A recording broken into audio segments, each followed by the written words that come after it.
Welcome back to Smart Money Corner అండి. ఈ వీడియోలో స్టాక్ మార్కెట్కి సంబంధించి ఈ రోజు అప్డేట్స్ అయితే చూద్దాం. అండ్ ఫర్దర్గా ఛానల్ని ఫస్ట్ టైం చూస్తున్న వాళ్ళు తప్పకుండా సబ్స్క్రైబ్ చేయండి, వీడియోని లైక్ చేయండి and try to join Telegram channel. So major indices almost side వేస్లో ఉన్నాయి. ఈరోజు నిఫ్టీ 40 పాయింట్స్ ఫాల్ అయింది, సెన్సెక్స్ 100 పాయింట్స్ ఫాల్ అయింది, బ్యాంక్ నిఫ్టీ 50 పాయింట్స్ అయితే పెరిగింది. బట్ ఓవరాల్గా మేజర్ ఇండిసెస్ అన్నీ కూడా సైడ్ వేస్లోనే కనబడుతున్నాయి.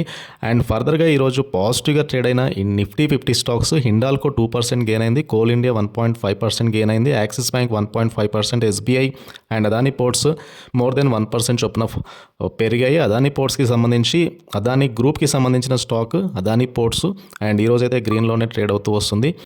ఇకపోతే ఏషియన్ పెయింట్స్ 3% పైన ఫాల్ అయితే లార్సన్ అండ్ టర్బో 1.73% చొప్పున, డివీస్ 1.7% చొప్పున, హెచ్డిఎఫ్సి లైఫ్ 1.5% చొప్పున, టైటన్ 1.5% చొప్పున అయితే ఫాలో అయ్యాయి. అండ్ ఫర్దర్గా ఈరోజు మేజర్ అప్డేట్స్ అయితే డిస్కస్ చేద్దాం. ఈరోజు ట్రేడింగ్ సెషన్లో జీ ఎంటర్టైన్మెంట్ మార్నింగ్ చాలా ఫాల్ అయింది అండ్ ఫర్దర్గా కొద్దిగా రికవర్ అయినట్టు అనిపించింది. ముఖ్యంగా దీనికి కారణం జీ ఎంటర్టైన్మెంట్ ఎంటర్ప్రైజెస్కి వ్యతిరేకంగా ఇండస్ఇండ్ బ్యాంక్ దివాలా పిటిషన్ని NCLT that is national company law tribunal ఆమోదించిన తర్వాత గురువారం ట్రేడింగ్లో షేర్ భారీగా ఫాల్ అయింది అండ్ దాదాపు 52 వీక్ లోకి అయితే చేరుకుంది stock. Insolvency and bankruptcy code 2016లోనే సెక్షన్ 7 కింద ఇండస్ఇండ్ బ్యాంక్ దాఖలు చేసిన పిటిషన్కి ప్రతిస్పందనగా బంక్రప్టసీ కోర్టు ఆర్డర్ అయితే వచ్చింది. అండ్ ఎకనామిక్ టైమ్స్ నివేదిక ప్రకారం జీ ఎంటర్టైన్మెంట్ ఎంటర్ప్రైజ్ యొక్క ప్రమోటర్లు రుణదాతతో బకాయిలు తీర్చే వరకు దివాలా ప్రక్రియ ప్రారంభించిన తర్వాత ఎటువంటి మెర్జర్స్ అయితే సాధ్యపడవు. కాబట్టి Zee entertainment enterprises and Sony యొక్క మెర్జర్ ఇప్పుడు క్వశ్చన్ మార్క్ అవునుంది. అండ్ మెర్జర్కి ముందే డ్యూస్ క్లియర్ చేయాల్సి ఉంది జీ ఎంటర్టైన్మెంట్ ఎంటర్ప్రైజ్. అండ్ దానికి అనుగుణంగానే స్టాక్ అయితే ఈరోజు కొద్దిగా నెగటివ్గా రియాక్ట్ అవుతూ వస్తుంది. అండ్ ఐటీ స్పేస్లో ఉన్న సొనాటా సాఫ్ట్వేర్ పాజిటివ్గా రియాక్ట్ అయింది. ఈరోజు కంపెనీ యూఎస్ బేస్డ్ క్వాంట్ సిస్టమ్స్ని అక్వైర్ చేసుకోనుంది అనే న్యూస్ వలన స్టాక్ అయితే ఈరోజు చాలా పాజిటివ్గా అయింది. సొనాటా సాఫ్ట్వేర్ మిగతా సెషన్స్లో కూడా డిస్కస్ చేసాం. స్టాక్కి సంబంధించి robust quarterly results and robust business performance వలన స్టాక్ అయితే పెరుగుతూ వస్తుంది. అండ్ ఇకపోతే సాండూర్ మాంగనీస్ ప్రొడక్షన్ పెంచుకోవడానికి సెంట్రల్ ఎంపవర్డ్ కమిటీ నుంచి క్లియరెన్స్ వచ్చింది. అండ్ కంపెనీ మాంగనీస్ ఓర్ ప్రొడక్షన్ని 2.86 ల్యాక్ టన్నుల నుంచి 5.86 ల్యాక్ టన్నుల వరకు అయితే పెంచుకోవచ్చు. దానికి అనుగుణంగానే ఈరోజు స్టాక్ చాలా పాజిటివ్గా రియాక్ట్ అవుతూ వస్తుంది.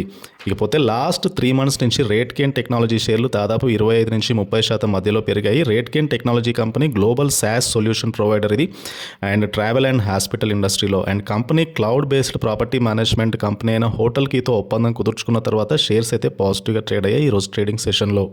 ఇంకొకటి ఇన్ఫ్రా సెక్టర్లో ఉన్న కంపెనీ హెచ్జీ ఇన్ఫ్రా షేర్స్ చాలా పాజిటివ్గా ట్రేడ్ అయ్యాయి. అండ్ ఈ కంపెనీ గురించి కూడా ఛానల్లో చాలాసార్లు డిస్కస్ చేశాం. And rail Vikas Nigam limited నుంచి కంపెనీకి 535.15 కోట్ల ఆర్డర్ అయితే కొత్తగా వచ్చింది. అండ్ హెచ్జీ ఇన్ఫ్రా షేర్ 3 మంత్లో 30% పెరిగింది. లాస్ట్ మంత్ కంపెనీకి ఢిల్లీ మెట్రో రైల్ కార్పొరేషన్ నుంచి ప్రాజెక్ట్ అప్రూవల్ వచ్చింది. దీని విలువ 399 కోట్లు. కంపెనీకి ఆర్డర్ ఫ్లో స్ట్రాంగ్గా ఉంది. స్టాక్ ఫర్దర్గా గెయిన్ అయ్యే అవకాశం ఉంది. Q3లో 30% ఇయర్ ఆన్ ఇయర్ రైజ్ అయితే చూడొచ్చు నెట్ ప్రాఫిట్లో. అండ్ 24% ఇయర్ ఇయర్ రైజ్ చూడొచ్చు రెవెన్యూలో. 20.1%గా ఉంది EBITDA margin. And HG infra order backlog అనేది ₹111 బిలియన్గా ఉంది. అండ్ అందులో 92% అండర్ ఎగ్జిక్యూషన్లో ఉన్నాయి. హిండెన్బర్గ్ రీసెర్చ్ తర్వాత అదానీ స్టాక్స్ అన్ని కుదేలవుతున్నాయి. కానీ అదానికి సంబంధించి ఒక good news, Sri Lanka board of investment Wednesday 2 wind power ప్లాంట్స్ని అప్రూవ్ చేసింది అదానీ గ్రీన్ ఎనర్జీ లిమిటెడ్కి చెందిన. అండ్ దీని ఇన్వెస్ట్మెంట్ వాల్యూ అనేది $442 మిలియన్. ఈ 2 పవర్ ప్లాంట్స్ ఒక్కొక్కటి 350 మెగావాట్ల సామర్థ్యం కలిగి ఉంటాయి. నెక్స్ట్ 2 ఇయర్స్లో అదానీ వీటిని పూర్తి చేసి నేషనల్ గ్రిడ్కి యాడ్ చేయాల్సి ఉంది శ్రీలంకలో. Q3లో కంపెనీస్ లాస్ నుంచి ప్రాఫిట్ అలాగే రెవెన్యూస్లో మోర్ దెన్ 50% గ్రోత్ ప్రదర్శించిన కంపెనీస్ అయితే ఇక్కడ చూడొచ్చు. Tata Motors, Ashok Leyland, PVR, Sterlite Tech, CEAT, Lemon Tree Hotels, వైరాక్ ఇంజనీరింగ్, థామస్ కుక్. అండ్ ఇందులో మెజారిటీ కంపెనీలు పాజిటివ్ రిటర్న్స్ ఇచ్చాయి ఈ ఇయర్లో.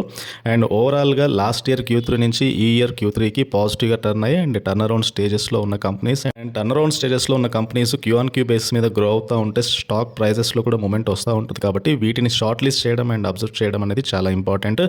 అండ్ ఇకపోతే షిప్పింగ్ కార్పొరేషన్ ఆఫ్ ఇండియా ఈ రోజు ట్రేడింగ్ సెషన్లో పాజిటివ్గా రియాక్ట్ అవుతూ వస్తుంది. దీనికి కారణం రివైజ్డ్ డీమర్జర్ ప్లాన్ని ministry of corporate affairs approve చేసింది.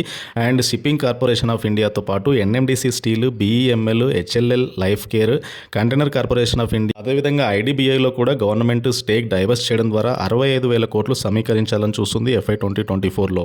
ఇకపోతే జెఫరీస్ కెమికల్ సెక్టర్ అవుట్లుక్ కాషియస్గా ఉండాలని సూచిస్తుంది. అండ్ FY 2024 ఎస్టిమేట్స్ని కట్ చేసింది జెఫరీస్. అండ్ Q3 రిజల్ట్స్ బాగున్నప్పటికీ కెమికల్ సెక్టర్ పట్ల ప్రస్తుతానికైతే హై ఎలివేటెడ్ దగ్గరగా ఉన్నాయి స్టాక్స్ అన్నీ కూడా కాషియస్గా ఉండాలని జెఫ్రీస్ చెప్తుంది. ముఖ్యంగా US recession and elevated channel inventories బ్రెజిల్లో ఉండడం మూలంగా సో అక్కడ నుంచి ప్రోడక్ట్ ఉత్పత్తులు వస్తే ప్రైజెస్ అయితే తగ్గనున్నాయి ఇక్కడ. అండ్ అదేవిధంగా ఆటోమోటివ్ అండ్ టెక్స్టైల్ సెక్టర్ వీక్నెస్గా ఉండడం వరల్డ్ వైడ్గా. సో జనరల్గా ఏంటంటే ఇండియన్ కంపెనీస్ అన్నీ కూడా ఎక్స్పోర్ట్స్ ఎక్కువ రెవెన్యూస్ గెయిన్ చేస్తాయి కాబట్టి గ్లోబల్ మార్కెట్స్ కూడా కీ రోల్ ప్లే చేస్తాయి కెమికల్ సెక్టర్లో ఉన్న కంపెనీ యొక్క రెవెన్యూస్. అండ్ దానికి సంబంధించి కెమికల్ సెక్టర్లో basically Naveen fluorine international and Aarti industries ఈ రెండు స్టాక్స్ కూడా కాషియస్గా ఉండాలి. Next 2 to 3 quarters volumes impact అయితే అవనుంది ఈ 2 కంపెనీస్ అని చెప్తుంది. అండ్ ఎస్ఆర్ఎఫ్ లిమిటెడ్ మీద అంతగా ప్రభావం ఉండకపోవచ్చు అనేది జెఫ్రీస్ యొక్క ఎక్స్ప్లెనేషన్. ఇక ఐటీసీ స్టాక్ బడ్జెట్ రోజు that is February 1st panic 329కి ఫాల్ అయింది. అండ్ ఫర్దర్గా 361 దగ్గరగా రికవరీ అయింది. అండ్ ఫర్దర్గా 329 లో నుంచి ప్రస్తుతం ఉన్న ప్రైస్ పాయింట్ వరకు చూస్తే కనుక దాదాపు 19% స్టాక్ అయితే పెరిగింది అక్కడ నుంచి. అండ్ ప్రస్తుతం స్టాక్ ట్రేడ్ అవుతుంది 393 రూపీస్ దగ్గరగా స్టాక్ ట్రేడ్ అవుతుంది. అండ్ ఐటీసీ Q3 రిజల్ట్స్ ఒకసారి చూస్తే ఐటీసీ 23.4% నెట్ ప్రాఫిట్లో వృద్ధి కనపరిచింది. అదేవిధంగా టోటల్ ఇన్కమ్ అనేది 3.6% వృద్ధి అయితే చూడొచ్చు ఇయర్ ఆన్ ఇయర్ బేసిస్ మీద. ఐటీసీలో ప్రజెంట్ పాజిటివ్ మొమెంటం ఏదైతే ఉందో ఏదైతే గవర్నమెంట్ ప్రపోజ్ చేసిన ట్యాక్స్ హైక్ అనేది కంపెనీ ఈజీగా అధిగమించవచ్చు లిటిల్ ప్రైస్ ఇంక్రీజ్ చేయడం వలన. సో ఆ హోప్ తోటి స్టాక్ అయితే చాలా పాజిటివ్గా రియాక్ట్ అవుతూ వస్తుంది రీసెంట్ ట్రేడింగ్ సెషన్స్లో. సో టెక్నికల్గా స్టాక్స్ ఏవైతే ఉన్నాయో వాటి యొక్క 200-day మూవింగ్ యావరేజ్ క్రాస్ అయితే కనుక so about 200-day moving average స్టాక్ని ఒక బుల్ రన్లో ఉన్నట్టు కన్సిడర్ చేస్తాం. అండ్ ఆ బేసిస్ మీద ఉన్న stocks PB fintech. So PB fintech 200-day moving average 503 and ప్రస్తుతం స్టాక్ ట్రేడ్ అవుతుంది ఆల్మోస్ట్ అబౌవ్ 510 దగ్గరగా స్టాక్ ట్రేడ్ అవుతుంది. అండ్ ఇంకొకటి థర్మాక్స్ రీసెంట్ టైంలో చాలా పాజిటివ్గా మూవ్ అవుతున్న stock. And 200-day moving average 2105 rupee ఉంటే ప్రస్తుత ప్రైస్ అనేది 200-day మూవింగ్ యావరేజ్ కంటే ఎబోగా ట్రేడ్ అవుతుంది. అండ్ ఇకపోతే పెట్రోనోట్ ఎల్ఎన్జీ 200-day మూవింగ్ యావరేజ్ 214.91 ఉంటే ప్రస్తుతం 215 దగ్గరగా స్టాక్ ట్రేడ్ అవుతుంది. అండ్ ఇంకోటి సింజైన్ ఇంటర్నేషనల్ 200-day మూవింగ్ యావరేజ్ 576 ఉంటే ప్రస్తుతానికైతే stock above 200-day moving average పైన స్టాక్ అయితే ట్రేడ్ అవుతుంది. సో ఓవరాల్గా స్టాక్లో 200-day మూవింగ్ యావరేజ్ అనేది టెక్నికల్గా ఒక పాజిటివ్ బ్రేక్అవుట్ ఇచ్చిన కన్సిడరేషన్ కింద షార్ట్ టు మీడియం టర్మ్లో ప్రైస్లో ఒక బుల్ రన్ అయితే వస్తుంది. ఆ బేసిస్ మీద 200-day మూవింగ్ యావరేజెస్ అయితే కన్సిడర్ చేయాల్సి ఉంటుంది.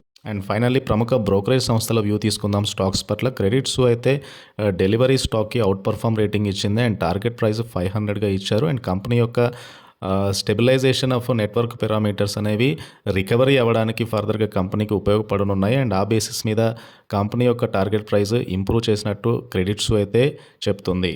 అండ్ ఇకపోతే ప్రముఖ బ్రోకరేజ్ సంస్థ అయిన జేపీ మోర్గాన్ టీవీఎస్ మోటార్కి ఓవర్ వెయిట్ రేటింగ్ ఇచ్చింది అండ్ టార్గెట్ ప్రైస్ 1330 రూపీస్కి ఇచ్చారు. అండ్ 2-wheeler మేకర్ అయిన టీవీఎస్ మోటార్స్ యొక్క ఎర్నింగ్స్ అయితే స్ట్రాంగ్గా వృద్ధి చెందనున్నాయి.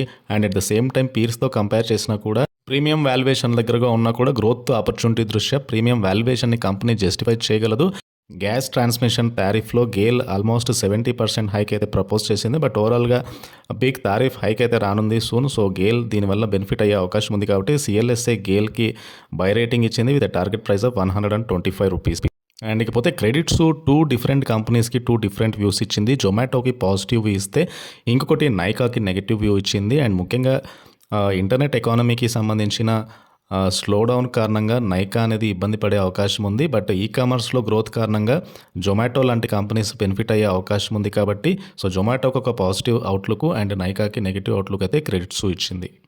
అండ్ ఇవి ఓవరాల్గా స్టాక్ మార్కెట్కి సంబంధించిన ఈరోజు మేజర్ అప్డేట్స్. ఈ వీడియో కనుక మీకు నచ్చినట్లయితే ఛానల్ని తప్పకుండా సబ్స్క్రైబ్ చేయండి, ఈ వీడియోని లైక్ చేయండి and try to join Telegram channel.